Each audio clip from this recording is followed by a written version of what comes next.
Hello friends, Sarika Narwade या YouTube चॅनलवर तुमचं स्वागत आहे। तर कसे आहात सगळे? मस्त मजेतच असतील। खूप दिवसानंतर व्हिडिओ आलेला आहे।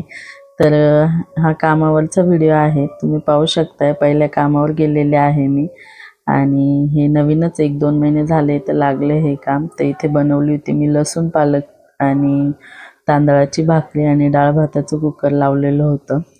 तर स्वयंपाक आवरतच आलेला होता आणि झाल्यानंतर सगळा ओटा क्लीन वगैरे करून घेतला आणि तिथनं निघाली तर दुसऱ्या कामावर, म्हणजे आपल्या कोकोकडे। तर तुम्ही पुढे पाहू शकताय, मी इथे पोचलेले आहे दुसऱ्या कामावर आणि आता कोको बघा मला कसं करत आहे ते।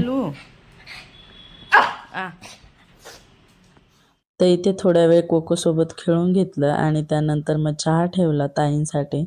तर चहासोबत मला ब्रेड पण द्यायचे होते, तर ब्रेड पण शेकून घेतले। एकीकडे अंडे बॉईल करून घेतले आणि भांडे वगैरे पण घासून घेतले। तर रात्रीचा भात उरलेला होता, नाश्त्यासाठी फोडणी केला तो भात। आणि झालं असं की इथे पण मी डाळ पालक बनवायला घेतलेली होती, तर डाळ पालक शिजायला टाकले आणि ज्यूस बनवलेला आहे इथे मी, बीट, गाजर आणि टोमॅटोचा।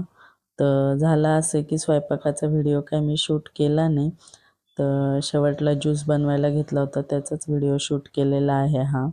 आणि त्यानंतर मग सगळा ओटा वगैरे आवरून घेतला आणि घरी जायला निघाली। आणि मग घरी आली, तर घरी आल्यानंतर जेवण वगैरे केलं आणि वैष्णवीची मैत्रीण जाणार होती गोदा पार्कला। तर हे बघा, तिला पण जायचं होतं। तिच्या मस्तीमध्ये माझं नख तुटून गेलं आणि रक्त निघायला लागलं।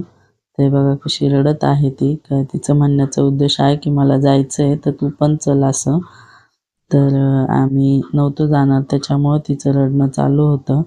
आणि त्यानंतर मग घरातली कामं काही चुकत नाही, तर भांडे आवरून घेतले एकीकडे आणि त्यानंतर मग किचन ओटा घासून घेतला, गॅस वगैरे पण घासून घेतला।